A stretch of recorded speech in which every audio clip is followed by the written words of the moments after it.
let us go down and confound their language, that they may not understand one another's speech.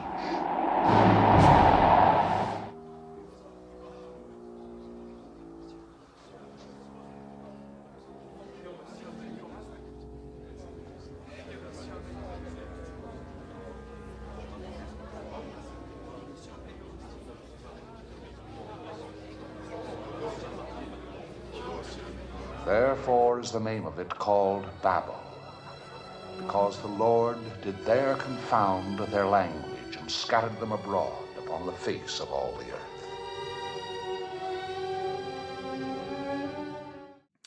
Hello everyone, thank you for joining us today on the latest episode of Ancient Near East meets Modern West. I am Samuel David. I'm the co-host, Jake Baxter. And today we are going to talk about the Tower of Babel and its potential origins in the corpus of Sumerian and Mesopotamian literature as a whole.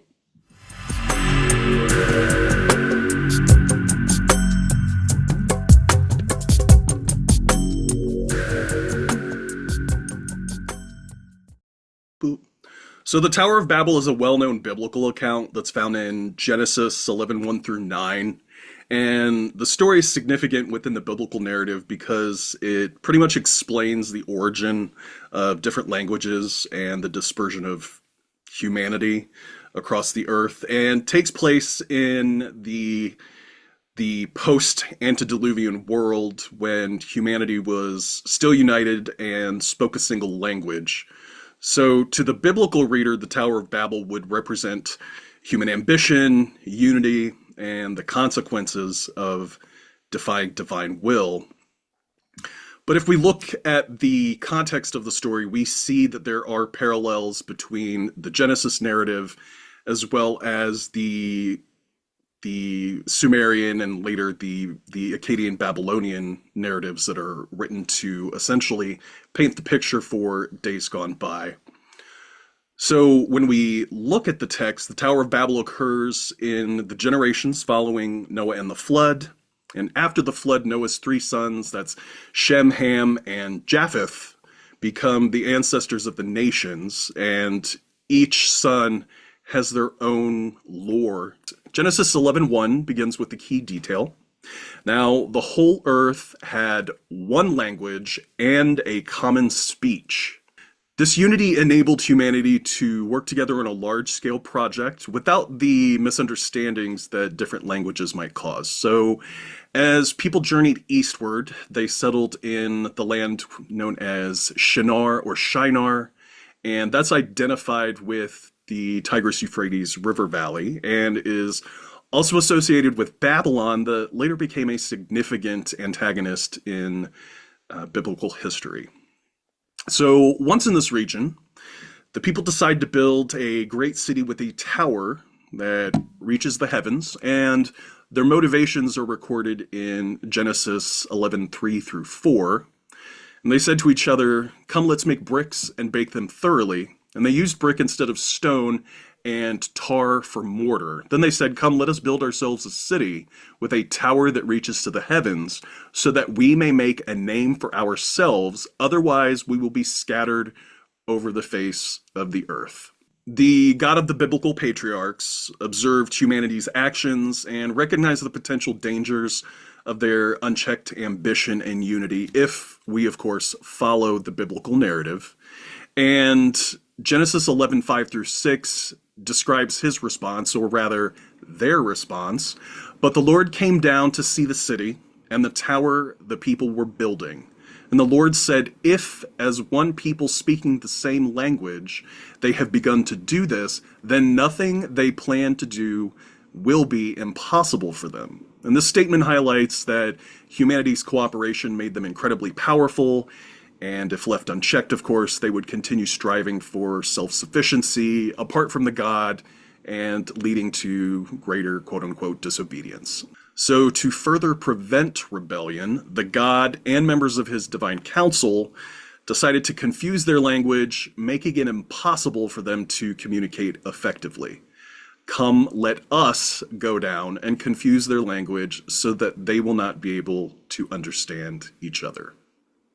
I think in terms of the actual historical period um, that we're talking about, I think what is really interesting is from all the research that obviously we've done, myself, and obviously renowned Assyriologists, people like Irvin Finkel, um, have spoken about in depth that the tower itself, the Tower of Babel itself, was of course the Enki, the temple at the foundation of heaven and earth, which obviously was a temple dedicated to the head of Babylon, the head god of Babylon, which was of course Marduk. Um, so I think what's really interesting in terms from a historical point of view is that we get potentially the people of Judea experiencing this tower, this which probably would have looked absolutely massive as well. I think I read that they probably would not have had anything as tall as that. And Babylon being as rich as it was at the time, kind of the height of its empire, um, would have looked absolutely awe-inspiring. And obviously, this potentially taking place during the Babylonian exile of 597 BCE under Nebuchadnezzar II, which seems to be the most likely candidate of time as to when this would happen. And obviously, this particular event of the exile is actually spoken about in 2 Kings, I believe. So that's quite interesting as to kind of. I do believe it was unfinished in the biblical narrative. Is that correct? It is unfinished because the Council of Gods, or God singular, comes down, disperses the people in the midst of their building project, and that essentially brings an end to their power and glory, which of course we know is not the case because the Babylonians persisted for quite some time. And if we look back at the name Babel or Babel, it sounds like the Hebrew word for confuse, which is Balal. And there's a lot of, just as we know from Mesopotamian literature, specifically the Sumerians, because they loved their wordplay, the Hebrew scribes loved their wordplay as well. So Balal reinforces this theme of confusion, and it also corresponds with the Akkadian word Babilu, which means gate of the god or gate of gods, which does reflect the Babylonian perspective of the city's significance. I think linguistically, it's a fascinating wordplay, as you say, with the confusion. But I think the history of the Enki temple is fascinating in and itself. I mean, as you just kind of said, in Mesopotamian history, from records, archaeological records, cuneiform records, we know that the Tower of Babel, or the Enki, was actually finished in the time of Nebuchadnezzar II. And I've actually done quite a bit of research on this. There's a book by Andrew George, which talks about the Tower of Babel and its cuneiform inscriptions and obviously its archaeology. And there is some evidence, and I want to preface rather, some potential evidence that it may have, the foundation of the base of it at least, may have gone back to the old Babylonian period, as far back as that. But definitely at least the Middle Babylonian period, we start to see some sort of, foundation of what became the Enki in the New Babylonian period. And of course, the thing with the Tower of Babel itself is it was kind of unfinished in different periods. So we get I think I remember reading that it was started potentially by Esar-Haddon at least, or I remember reading that Esar-Haddon had tried to build upon it. And then Ashurbanipal, of course, his son, kind of didn't do anything with it or didn't really do much with it. And then it got left for a bit, and then somebody else would pick it up. And then it was kind of like an ongoing thing because of, I suppose, of how big it was. And if I remember correctly, it wasn't even the main temple to Marduk. The Segil was actually the main temple to Marduk, if I remember correctly. But yeah, we go down the line, and Nebuchadnezzar II seems to have been the one to finish it. And as I said a minute ago, 2 Kings, I believe, is when we actually start in the Bible. We see the description of Nebuchadnezzar II marching on Jerusalem. 2 Kings 24:14. He carried away all Jerusalem, all the officials, all the warriors, 10,000 captives, all the artisans and the smiths. No one remained except the poorest people of the land. So there we get the first, I say the first, or the start of the Babylonian exile in 597. It actually happened again 10 years later. There was another campaign, there was another So exile. so basically he takes away the clergy, he takes away the gentry, he takes away the merchants and artisans, and Like leaves the they are poorest people. they are the spoils of war because they had the most to contribute to Babylonian society.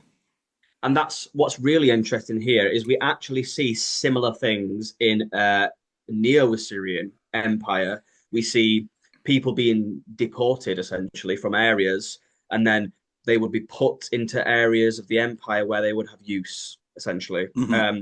So we see, I think that's kind of what we're getting here from Nebuchadnezzar II. So the point of where I'm trying to go with this is eventually, at least some of these people would have been kind of amalgamated into the Babylonian culture, whether they liked it or not. And which meant that somebody or some of them would at least have been gone into the scribal schools, so they Oh, could without a eventually, doubt. Yeah, yeah, scribal schools, the schools of magic. We look at the prophet Daniel, who was taken during the captivity period and became part of the inner circle of the king's advisors. well, exactly, yeah. So you get obviously throughout Mesopotamian history, and I suppose this point in Mesopotamian history is no different, is that we get people who would the people who could write the best, essentially, maybe like court officials for the king. They Hmm. would write things, and then you get people who were really good, I suppose, going into like priestly duties, like you say, very good handwriting. And through this, and we know this from old Babylonian schools, they would have learnt or been kind of exposed to ancient Mesopotamian stories in order to learn the language, practice the language, and that's where we potentially get their exposure to the flood story, to Gilgamesh, the Ark, um, basically what we're talking about now, and the story that brings us here today, Enmerkar and the Lord of Aratta. So that's a potential exposure to the people of Jerusalem to encounter this work, and maybe when they went back to their homelands, when Cyrus brought about the fall of Babylon, and people kind of, I suppose, went back to where they wanted to go back to, they would have kind of, that would have informed their Hebrew writings potentially. Exactly. Kind Right. of in Sumerian mythology, what I think is extremely fascinating, and I've seen a lot of people comment on this, is the fact that even in their stories about, their early ancestors, the creators of the cities and things like that, they use phrases like "in those days," back in the day, as we would say, or once upon a time. Like it's way back when, even to them. So, which is interesting about dating because you mentioned the kind of period where this was written. So I think the earliest copies that we have of this are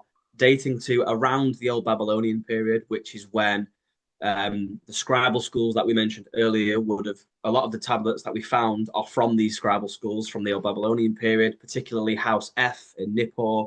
If memory serves me correctly, we get a lot of these stories, which are absolutely most likely um, stories from oral traditions, because by the 1900 onwards, from around 1900 to I think 1400, maybe 1600 is the Old Babylonian period. Sumerian was dead. Even then, it wasn't spoken as a language, but was still revered as like a religious language Mm. and a language that was taught in scribal schools. Kind of how Latin was in medieval periods, I think. Correct. So it was highly revered, and we get even people like Ashurbanipal in like the 7th century BCE. That was like 1,000 years later talking about Sumerian. He boasts that he can speak complex Sumerian and things like that.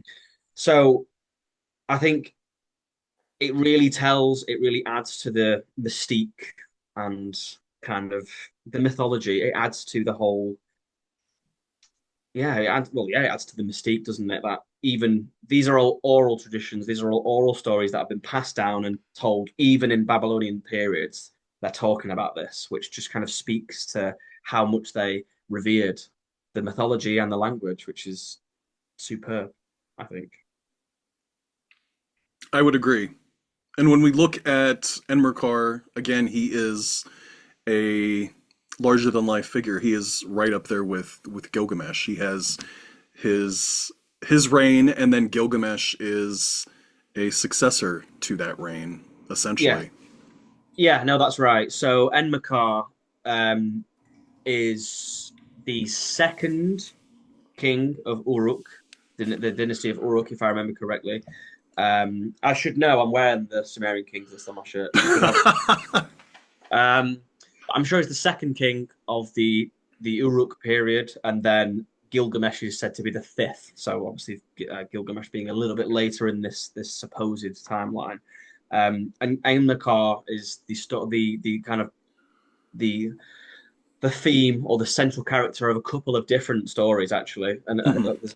there's quite a few different stories.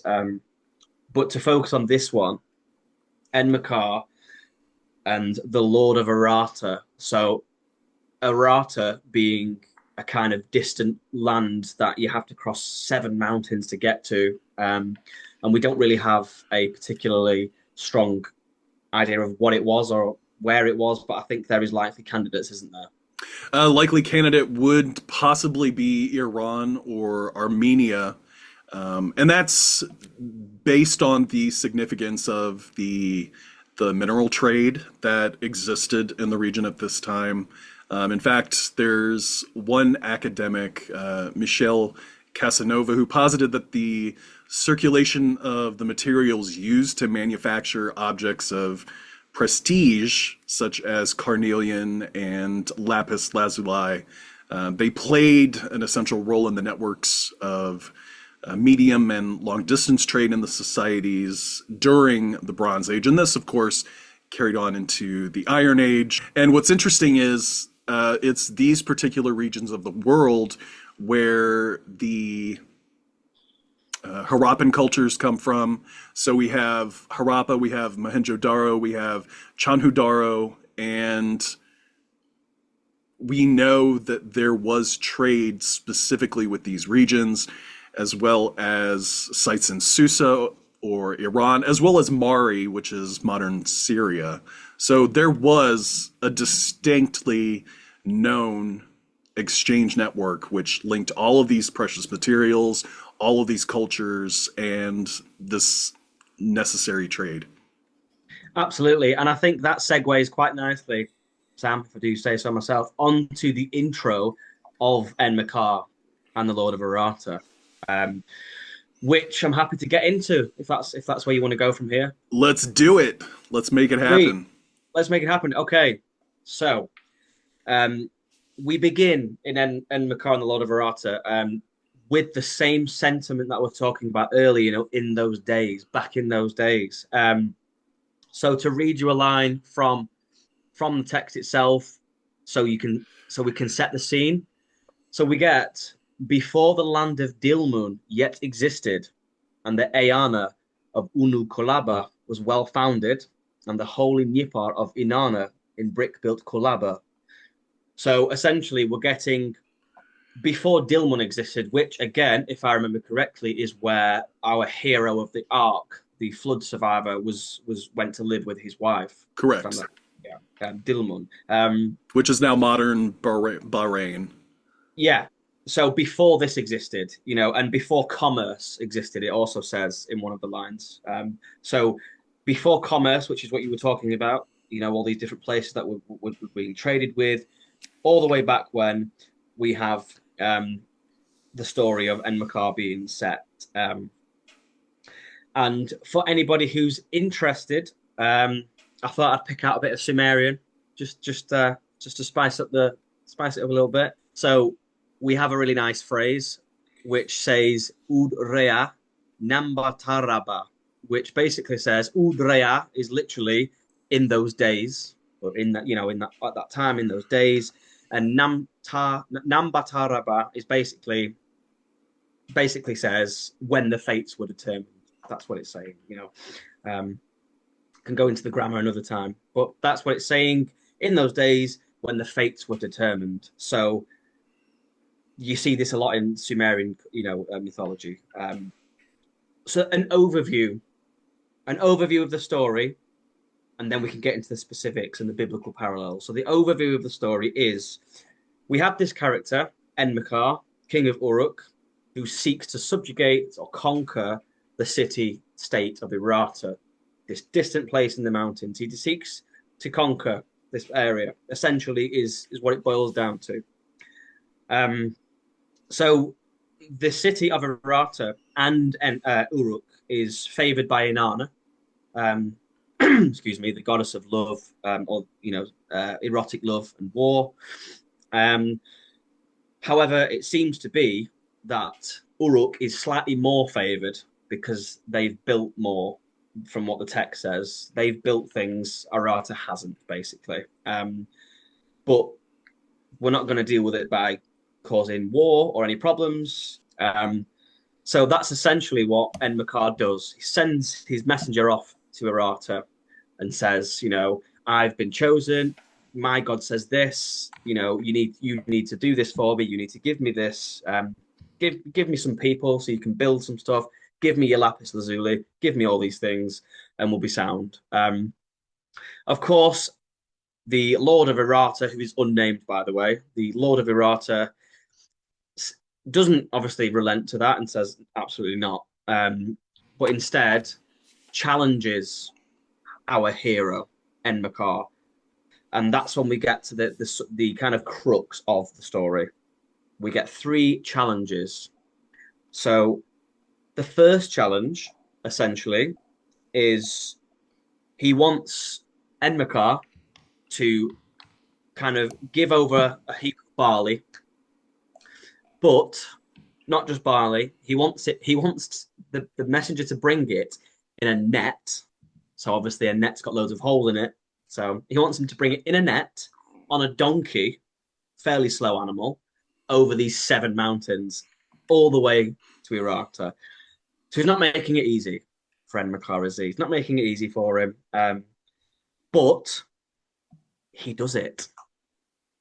And how he does it, he soaks the barley so it expands, and he makes the holes of the net smaller, and then pops it on the donkey and sends it off.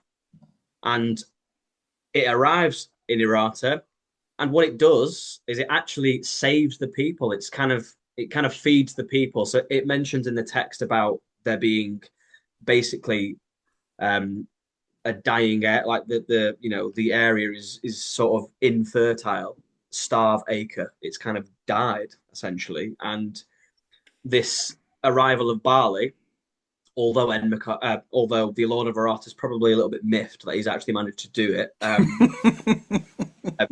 We actually these fairy tale motifs are pretty universal. If you look at the various Grimm's fairy tales, if you look at the motifs and myths where human figures are tasked with the impossible and they manage to pull it off in the most unlikely of ways. From the text itself, we have the people of Aratta with the arrival of this barley as a response to the first challenge.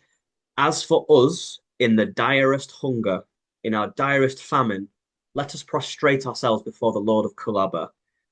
I assume the Lord of Aratta is not happy about that, but nonetheless, he has done the first task. He has completed the first task. Lord of Aratta doesn't like that, obviously. Okay, no, that's not gonna fly. Here's another task. The second task is he wants him to create a scepter, essentially. He wants or a staff, but not made from any available material. Wood. You can't use gold. You can't use silver. You can't use anything that basically is made. However, Enmerkar, being the absolute genius he is, obviously, has a little chat with his god Enki, the Lord of Wisdom. And the text is fragmentary, so we don't actually get to see what he does next, but he seems to grind up some sort of substance into a liquid. And this process itself actually takes years. I think it takes 5 years. I think, yeah, no, I've got it written down here. 5 years. So it takes a long time. And then eventually from this material that he's turned into a liquid, puts it into a mold, blah, blah, blah, and he creates this scepter, basically. We move on to the third challenge. So he obviously 10 years, well, 5, whatever years later, he brings the messenger that will then brings the scepter to the Lord of Aratta and says, here you go. He's done it. So he's like, right, okay. We're going to do one more. We're going to do one more. We're going to do one more challenge. So the challenge is he wants to provide a champion. So one of Aratta's champions versus one of the Uruk champions, Enmerkar's champions or soldiers to fight. However, and I quote, a champion who is not black colored, who is not white colored, not brown colored, not yellow colored, and not multicolored. Let him give you such a champion. My champion will compete against his champion, and let the more able one prevail. Say this to him. So go back and tell Enmerkar this. So he does. He goes all the way back. I feel sorry for this messenger having to go all the way back. I should actually say earlier on when Inanna is talking to Enmerkar, when they're having this dialogue, Inanna says, make sure you pick somebody who has endurance, basically. So that tells me that he's potentially doing this on foot, right? Maybe, I don't know. Maybe he's got some sort of horse, I don't know, but he's potentially doing this on foot. So poor messenger. So go back and do this. But then Enmerkar kind of goes on a rant and he says, okay, actually, no. Go back and tell him this and tell him this and tell him that. And this is where we get to the crux of the story.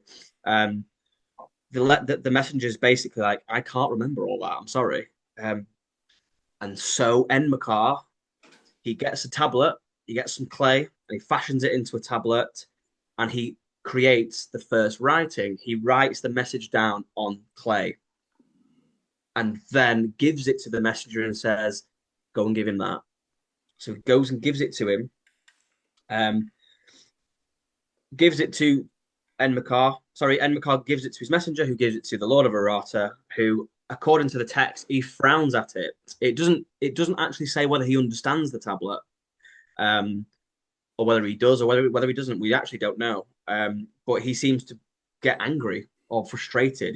He kind of looks at it up and thinks, "What on earth is this?" And during this point, the storm god Ishkor makes it rain, which of course allows food to grow again naturally in Aratta. And so the Lord of Aratta, he then claims, aha, Inanna hasn't forsaken me. She's not left me on, she's not run off. As you can see, we've been made abundant again. During this time, the champion has been brought back with the messenger, I assume, to fight the Arattian champion. And the way that he's done that, he has been placed in a multicolored turban with a lion skin on.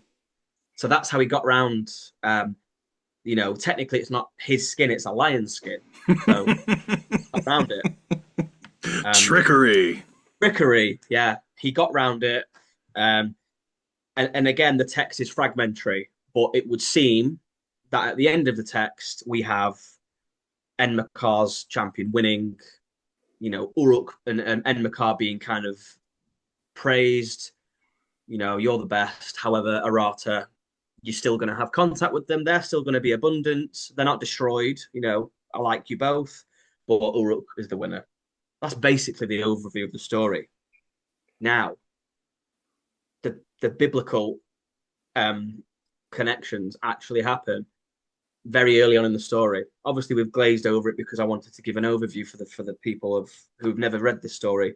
But we actually get the kind of an opposite, I suppose, of the biblical Tower of Babel, where it says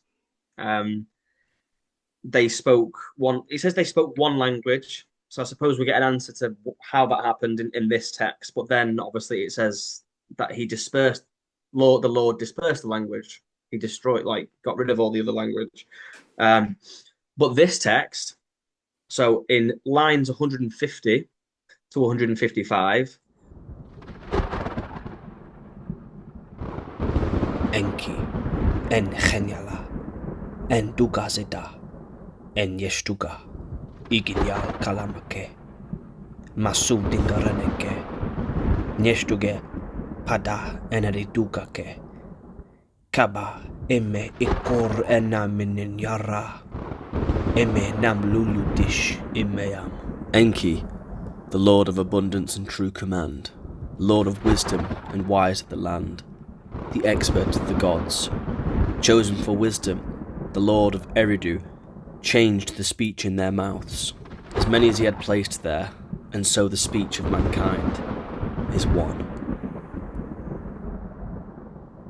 One.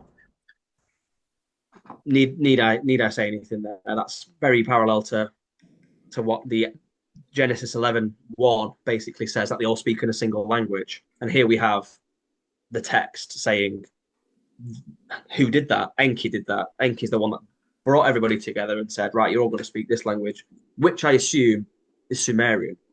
We have in the biblical narrative, it almost seems as though the writers wanted, while they adopted that motif or elements of that motif, they also wanted to differentiate themselves, because while Enki had the power to unite the people under one common speech, that goes against the narrative that humanity is to go forth and separate and, you know, be fruitful and multiply and subdue the earth and you know, exercise manifest destiny. I think for me,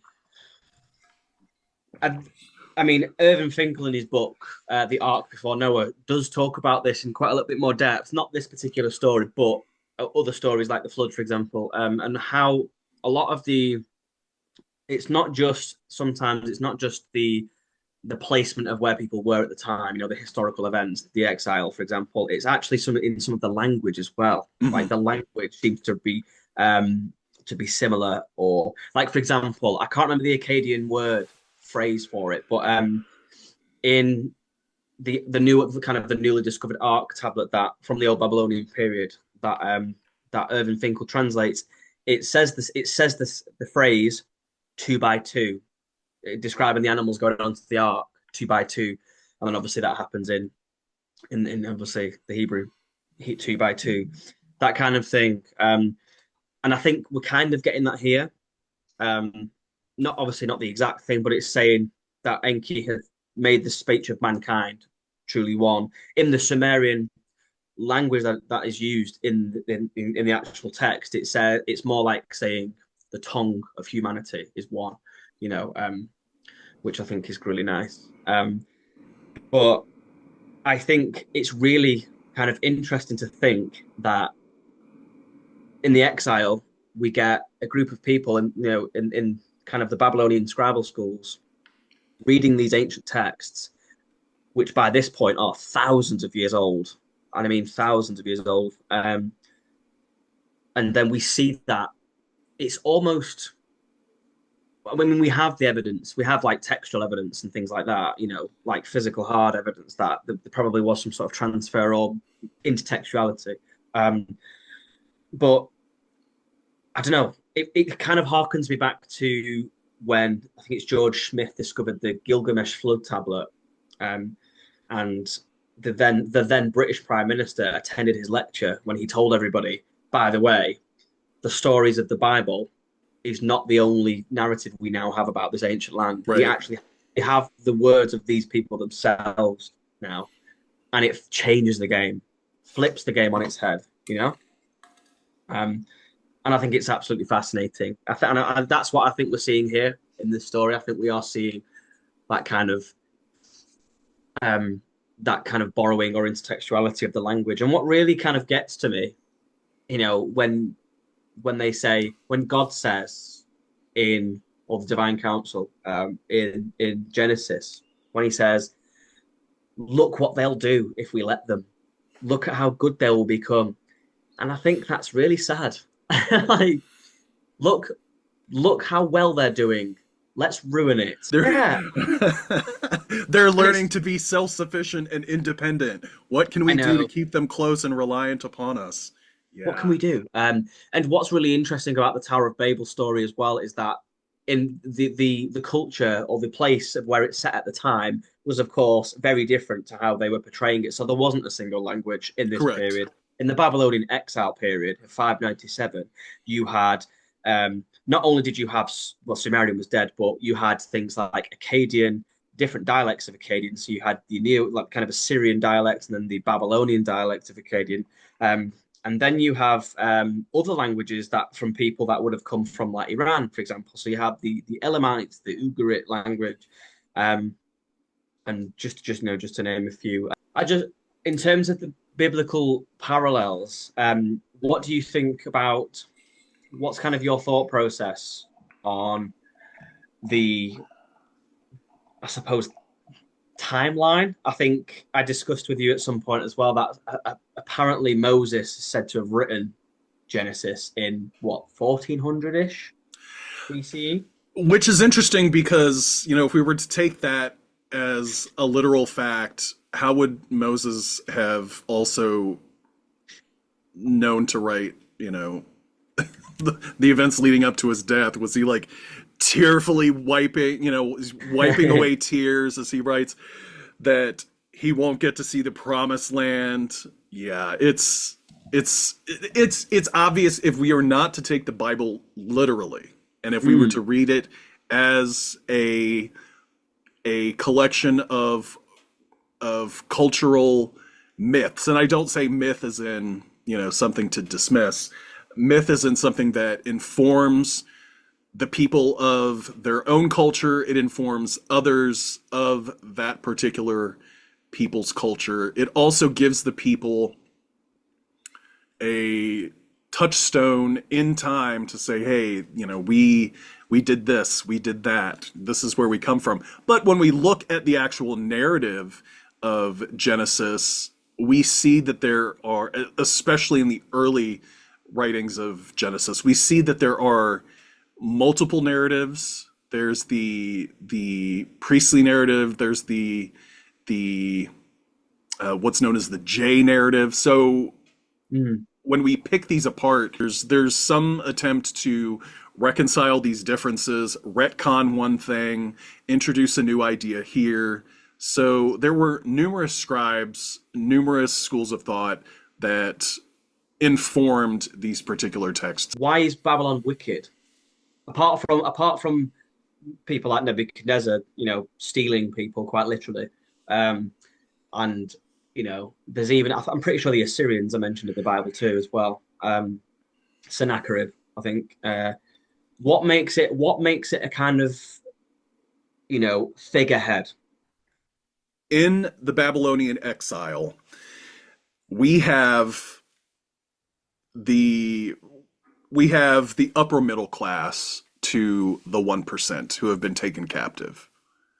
And it's these people that are going to be influential in local politics. They're going to be influential in the various arenas that they're already proficient in. So we bring these people back to their place of origin. They have this identity crisis, this crisis of identity. Are we really the chosen people of this God, while we also enjoyed all of these incredible things in Babylon? And the same narrative holds true for the Egyptian captivity, where we look back fondly to our days in Egypt, and we didn't have to suffer and toil. When we lived in Egypt, we had everything that was, we had everything given to us. And the same essentially holds true for Babylon. So you have Babylon as a place of culture. You have Babylon as a cosmopolitan region of the world where multiple ideas are expressed, people coming together. There's luxuries that they otherwise were afforded that they would not have had elsewhere. So you get people that are comfortable and couched, and they're given new names and they become members of the royal court. We want to vilify that because that is taking away our core identity of who we are. So as we wrap this up, let's go back to the story of Babel. It's illustrating the dangers of human pride and self-reliance, and it's emphasizing a humanistic role in the universe, an anthropocentric role in the universe, whereas the Mesopotamian story of Enmerkar, humanity is reliant upon the gods. Enmerkar is reliant upon the gods to achieve the means to an end.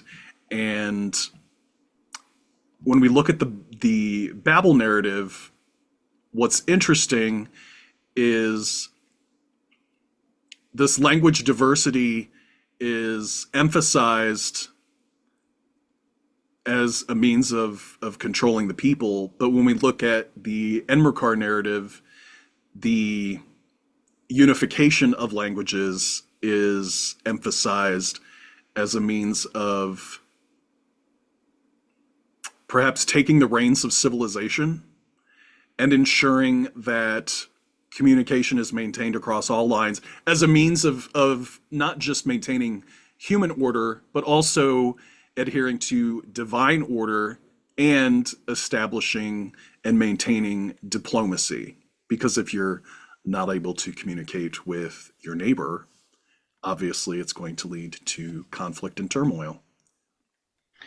Yeah, and from my perspective, I think in terms of the historical context of the Tower of Babel and things of that nature, I think it just highlights a potential origin point, with the Babylonian exile potentially being an origin point of the introduction of these stories, not just the Tower of Babel, but also the Ark story and the Epic of Gilgamesh and things of that nature. And so it really does speak to the kind of the real historical events, and the influence that it obviously had on the captors, at the time. And in terms of the Sumerian kind of construction itself, it really does enforce that the kings, specifically Enmerkar here, are in direct kind of line with the gods and are chosen by the gods to kind of serve them on Earth, to kind of be representatives of them on Earth, which kind of, the way the gods themselves are set up in their hierarchy, it kind of mirrors how the political system at the time was, the theocracy of it and kind of things. So I think we get a glimpse into the Sumerians themselves and of the people themselves, and we get to see kind of the Hebrew writers' lens of that potentially exposed to them through the Babylonian exile. And at the end of the day, everyone achieves their goal. Yeah. Don't listen to the God of the Bible. We do all need to, rally together and help each other out, especially in today's world. I've got a clip from the movie The Bible where Nimrod is on the top of the ziggurat and he fires an arrow into the sky as like an affront to God. So that sounds cool, man. It's wild. It's very dated from like the 60s or something, back in the heyday when Hollywood studios were like, we're going to put out Bible movie after Bible movie. So, yeah.